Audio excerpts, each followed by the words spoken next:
Over the years, the term television variety special has become interchangeable with the term Smith and Hemian. Almost every major performer has starred in one of their showcases, from Judy Garland to Elvis and Barbra Streisand, from Sinatra to McCartney, 16 Emmys in all. Here is half of that creative team. Gary Smith, how are you? Fine, Mike. How are you? Dwight Hemian is where? Somewhere. Dwight's in Florida right now. No. Yeah, but he wouldn't be here anyway. He gets very nervous doing these things. What has happened? Terrific behind the camera. Gary, what has happened? I want to talk about the new Disney Sure. Epcot Center, but first of all, I'd like to ask you what is happening to variety television. Recently, Barbara Mandrell got on. It didn't really. It was all right, but it didn't light any candles. It didn't go to the top 10. But why is it that people say it's dead? Because I don't believe that. Well, I'd like not to believe it too. It's been our source of livelihood and creative kind of turn on all these years. I'll tell you something, Mike. A lot of it's your fault in a funny way. I think that what happened to variety through the years. Talent. Well, the so-called talk shows. Yeah. I mean, whether it's yourself or Merv and Johnny and the host of talk shows, were presenting the same performers that tend to be on the variety series. For much less money. Oh, not only less money, but they'd really rather do that. They can come on and plug something or Sure. talk with you. I mean, it's after a while when you were doing a series, it was very, very hard to find guests that would come on and do something unique again. Who hadn't displayed their wares. Hadn't done it, and also in terms of the people that were holding down the shows, whether it be Barbara, as you were referring to, or any of the people. It was very hard to be funny week in, week out, or come up with original material week in, week out. There also became a little bit of a pattern, and from what I understand, it's evidently true, that when you became successful in a weekly television series, your nightclub, attendance went down, your record sales went down. Exactly. I mean, Sonny and Cher, I mean, there are countless illustrations of those kind of examples. Plus the fact, let's really get down to the basics. How many of these artists are great enough? Let's face it. How many people can you go into a nightclub and watch for an hour and a half? Yeah, but that's not what television's about, Mike, in a funny way, because but they go on for an hour. As great as Sinatra is, go on for an hour and sing. Well, it's hard, and very few can do that. But those aren't the people that historically have worked in weekly television. What's interesting about weekly television is that the people that historically were very, very successful, in many cases, were not even performers. Ed Sullivan and Arthur Godfrey and Gary Moore, et cetera, et cetera. There's a long list of those people. That's right. And even Dean Martin, in a way. They were people, and Carol Burnett, in a funny way. Carol's a terrific performer. I don't mean that. Fantastic performer. But these were people who you just really welcomed into your living room every week. And I'm talking now about the serious performers, not specials. They wore well, these people, too. Oh, of course they did. You weren't intimidated by them. You're not afraid to go up to Carol Burnett in the supermarket and say, "Hi, Carol, how's Joe and the kids?" Now, let's just say, for example, and she's a terrific artist, but when Julie Andrews came on television, she came on a little bit. It wasn't her fault, but the network said, "We're going to bring you the star, Julie Andrews. Aren't you lucky, you folks at home? Yeah. You're going to have..." And maybe the public says, "We'll decide who's going to be the stars." But that whole Sound of Music image was something she had, she had to live down, too. Well, it's a pretty good image to have. I mean, that was a wonderful. Are you kidding? Incredible. Yeah. You just finished a special now at the new Disney Epcot Center. I haven't finished it yet. That's why I'm dressed like this, by the way. I just came from editing. But we're still shooting and we're editing. I mean, it's on this coming Saturday. And we'll be working right up. Working on Oh, absolutely. It will be.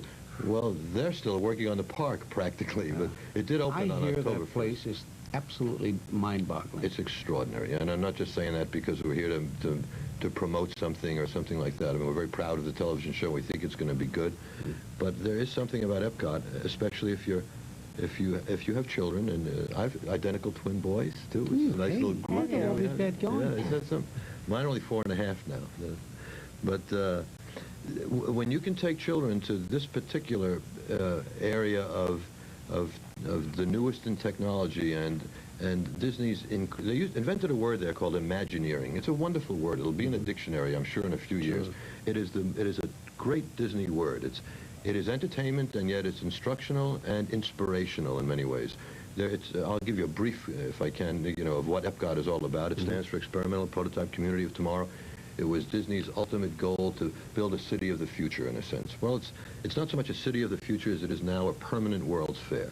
where Epcot Center, therefore, in fact, all of Disney World is really the city in a sense. Sure. And you have the Magic Kingdom, what we know of as Disneyland, and there are hotels and golf courses and et cetera, et cetera. It's the best place in the world to take children and yourself for a vacation because you can have the normal pleasures of a vacation, but hop on a monorail and go to this new thing called Epcot, and your children can go to the Exxon's Energy Pavilion and really learn in about 20 for children. It's incredible. Oh. Kodak has an Imagination Pavilion where you can hands-on touch things. I took my children down there when we were shooting just a week ago, and they could go to these television sets with these pencils and draw computer designs. They would have stayed at these TV sets for hours, except there are kids behind them, and you've got to move along a little bit.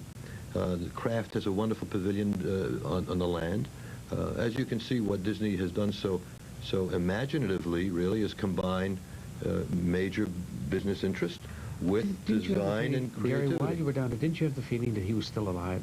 They still talk about, well, Walt said, and you think... Well, there's a feeling that he is. It's a bit corny, but... But the man was a genius. I mean, it's incrediable.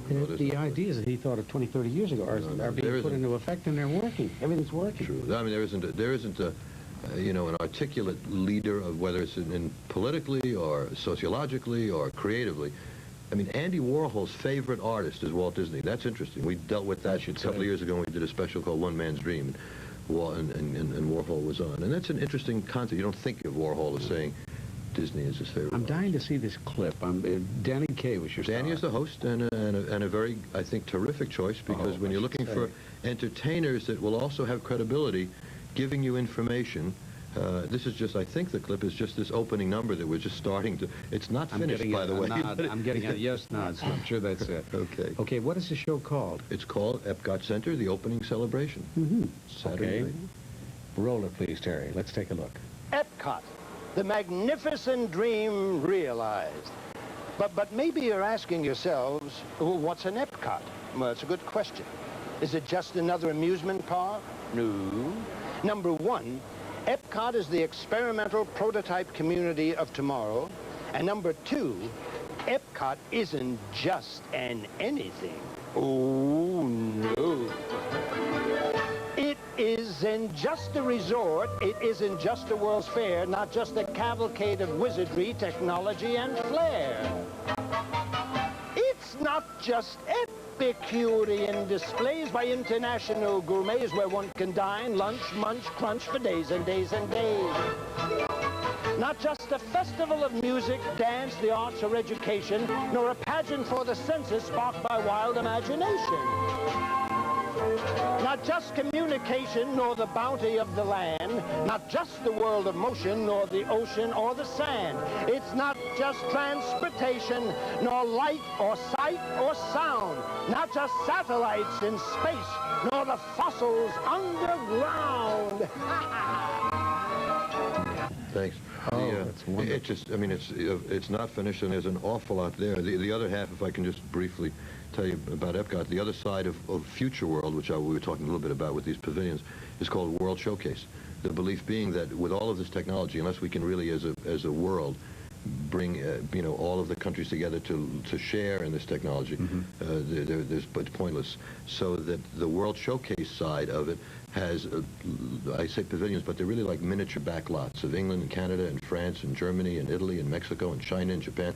And Disney has brought over fellowship students from these countries, 10 or 12 students from each of these countries, to work in these pavilions, speak the language, eat the food, the restaurants, et cetera, et cetera. It's an extraordinary concept, and to try to tell the story in a 1-hour special, which, as I said, is this Saturday evening at 8 o'clock on CBS.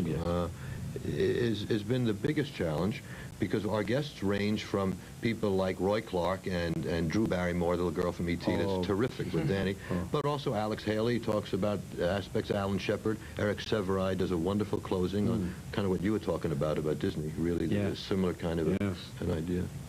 Well, thank you for being here, and please stay, and we'll be right back with Russian comedian Yakov Smirnov.